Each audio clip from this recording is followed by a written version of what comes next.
Hello.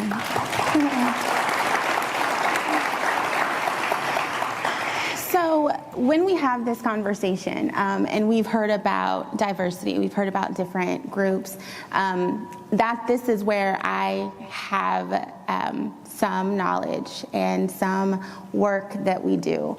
I am a DEI consultant, so diversity, equity, and inclusion. And so my first question I want to know is, how many folks know that the DEI conversation is happening?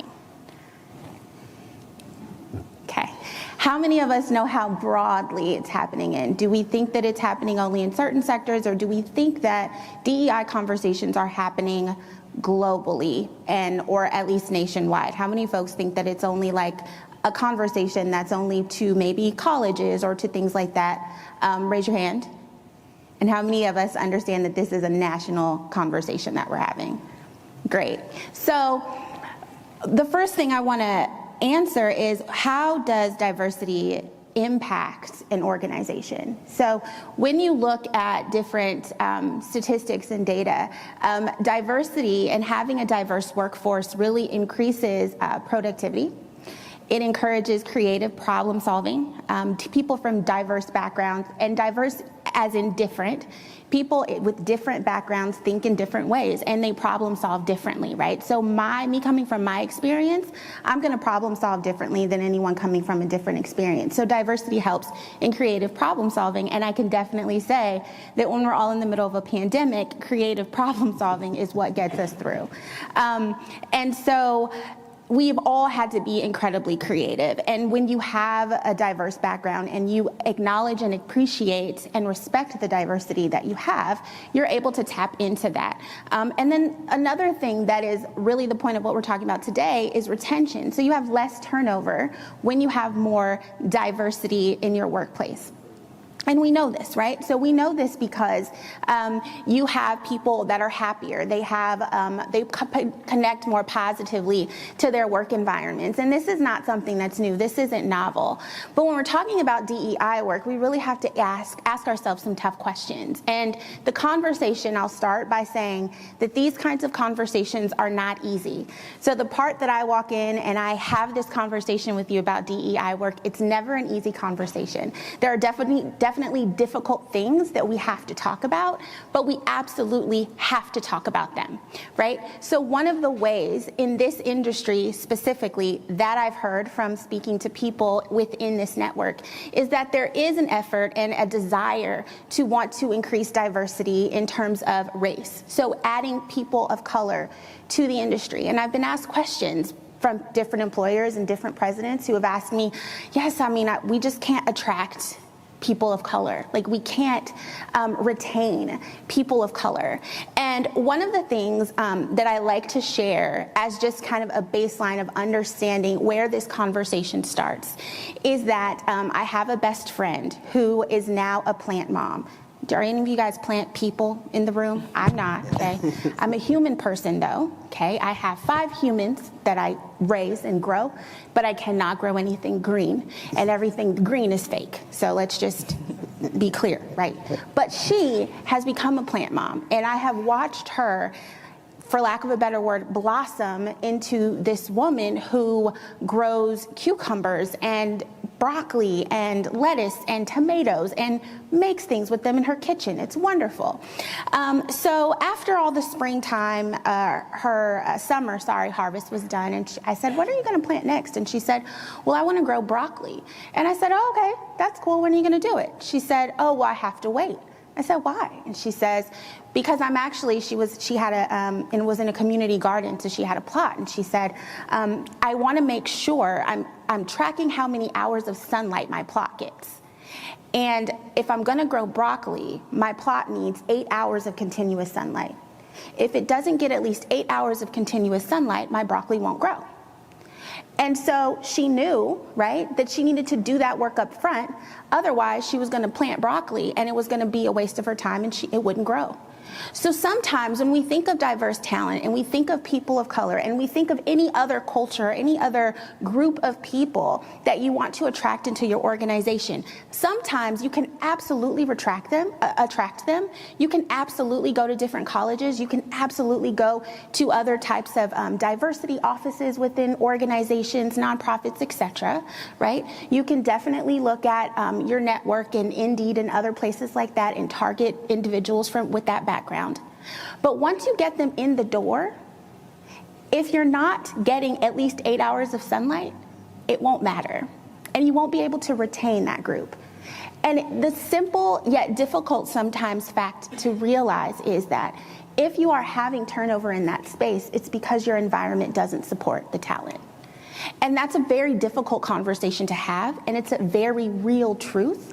And it's also something that if we turn our attention to that space, we can absolutely do a lot of things about it, right?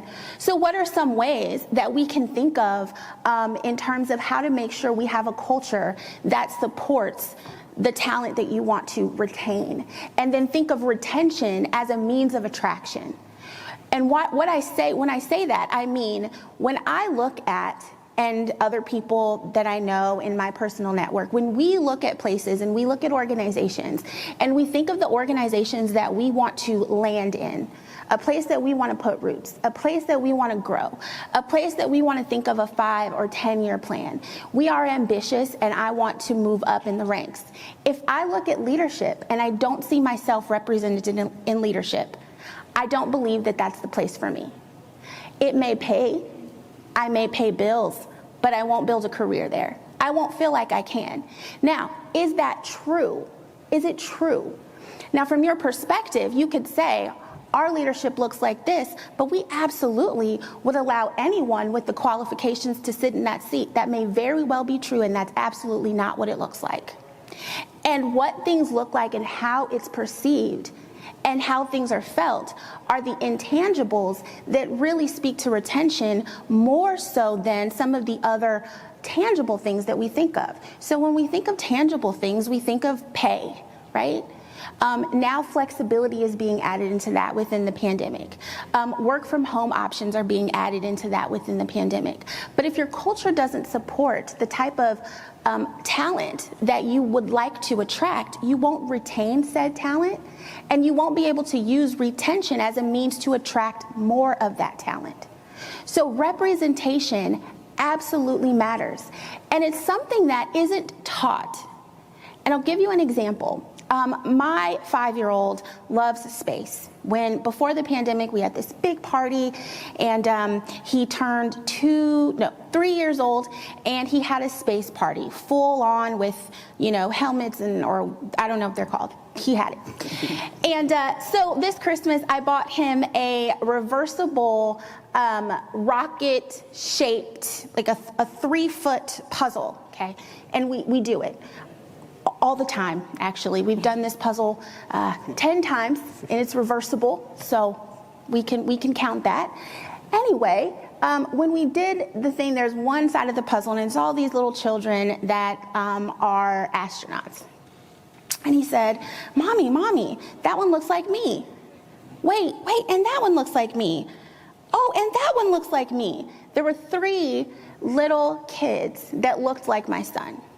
There were all sorts of kids that looked like all sorts of backgrounds, but there were 3 of them that looked like my son, and he's 5. And I didn't say, oh, Elijah, do you see anyone on here? I didn't do that. It's not taught. It's something that when you see yourself or you see somebody look like you feel connected to that thing. And he loves this puzzle. He absolutely loves this puzzle. Representation matters more than I think we know. And we have to really, really be clear about it. And we have to understand what it means, not just for our middle management or our supervisors, but what does it mean for the folks that sit on your board? What does it mean when it relates to your C-level folks? What does it mean when it relates to your executive VPs, your senior folks, your presidents, and all of the people that sit high up and make decisions? What does it mean when it comes to them? Representation absolutely matters in that regard. And so another thing that we like to think about is okay, we understand that representation matters, right? We understand that representation will help us attract people, and then when we get in the door, we need to retain them, right? Representation will also lead to some retention, and retention will lead back to attraction. It's a really, really great system and cycle that will continue to develop your workforce and meet your needs. So how do we get to that place of retention, though, in this space? Is we have the difficult conversations around diversity, equity, and inclusion, and we really think about what does it mean not just to support folks that are in these spaces, but how, and this requires a lot of work and digging, right? But if you really want long-lasting transformative change, okay, there are lots of folks and that will give trainings, okay?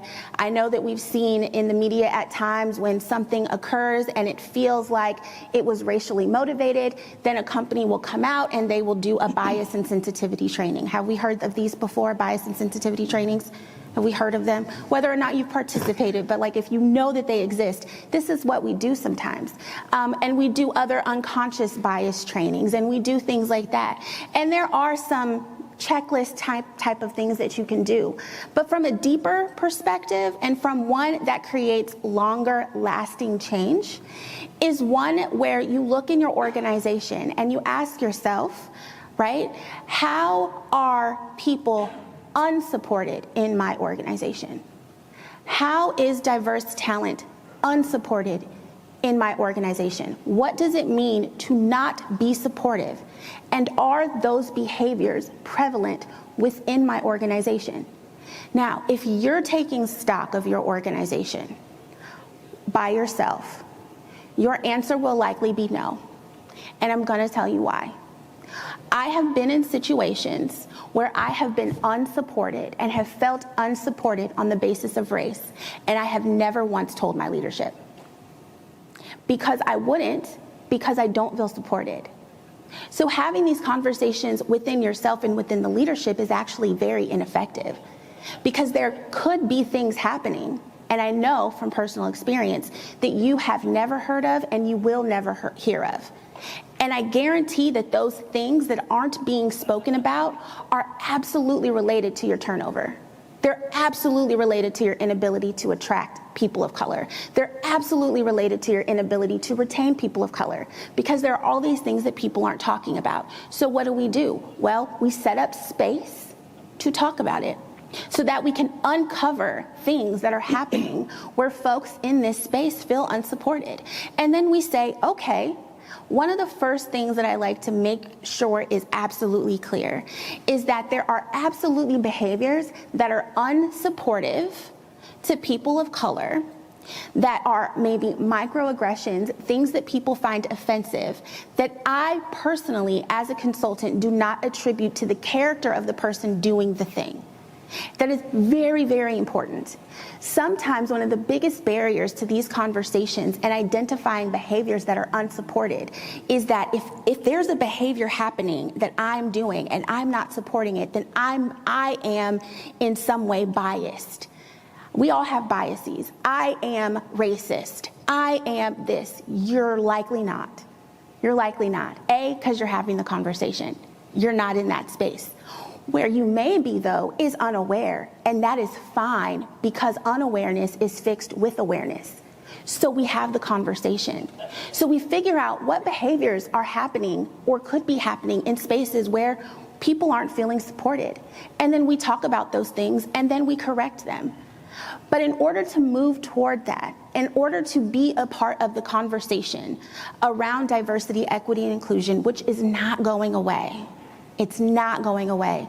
In the media, we have seen hundreds of folks lose very long-lasting careers over things that have happened to people and missteps that they have made. This conversation isn't going away. So what we do is we face the conversation head on, and we open ourselves up to saying, what is happening in my organization? How do I take stock of that? What are my company's goals? What do I want, and how do we get there? Again, if it's happening and you're unaware, you're simply unaware. You can become aware and then fix it. And I personally don't think that there's a lot of things wrong with doing things and being unaware. The more egregious error is when you know that the thing is happening, you become aware of it, yet you are unwilling to continue the conversation to make a change. That's when we start to wonder about some things and where folks' goals are. But the conversation around attraction and retention with respect to diversity, which is incredibly important, has a lot to do with culture, has a lot to do with what's happening in your organization.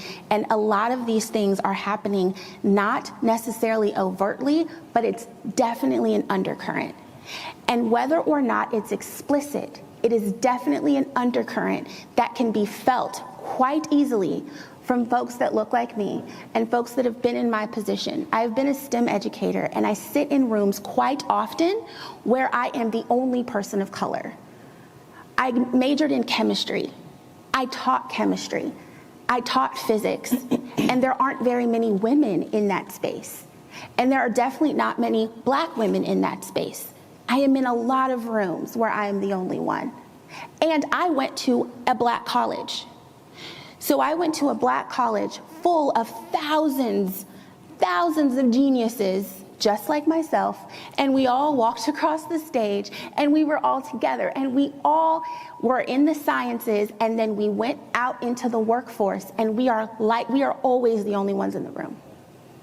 That undercurrent is felt, and it's never spoken about, but it's absolutely a conversation that can be had in the right space, in the right environment, and with the right people. So with that, we have just a couple of minutes for questions, maybe one or two. Can we turn this on? Actually, I have a question for you. Inclusion is such a difficult topic to start sometimes. I'd love your guys' perspective on where to start if you don't know, and maybe use veterans as an example for some of the questions to ask as a leader to thoughtfully understand where to start for a specific group. So one of the first things when it comes to the discussions around inclusion, and especially decision-making that affects the folks that you're trying to include, is the very, very cardinal rule is you aren't the expert on other people's experiences. Now, what I mean by that is if I'm sitting at a table, and let's use veterans, for example, and we're all at a table and we're discussing how to be inclusive, how to support veterans, we can't make a really good decision or have a really good conversation without a veteran in the room. If you want to support the folks and have the discussion, you start by becoming in network with the folks that you want. So for myself, I am a DEI consultant. I don't understand or know the lived experiences of a person that's Indigenous. So if someone asks me, well, what about this that I've heard about this culture? My answer is, well, I know someone that I think we can go talk to, because I'm never the authority on anyone else's lived experiences. No one is. And I think once we have that understanding, it makes decision-making around inclusivity much easier. Because when you do that, you're like, I don't know how to do this. No, you don't, and that's okay. So let's go find out who does. Let's go speak to the veteran. Let's go find the person with the background. Let's go talk to them. If you want to have a program that includes folks that were previously incarcerated, and you want to ask me, Christina, how can I support folks that are previously incarcerated? I will tell you, I've never been incarcerated. Let's go find someone in the workforce who has been and ask them what their challenges are and facilitate that conversation. So in that case, you don't have to know everything. In fact, you're not supposed to. In fact, that's the reason why diversity works, because we recognize what we don't know and we seek out the information from the folks who do, rather than for us to go out and read something or in some way research it and then believe that we can now make decisions for folks. So where you start is always recognizing where your limitation is and literally going out and finding the people, making sure they're at the table to help make the decisions that you want to make regarding the folks that you want to make the decisions for. Does that make sense? Okay. Thank you.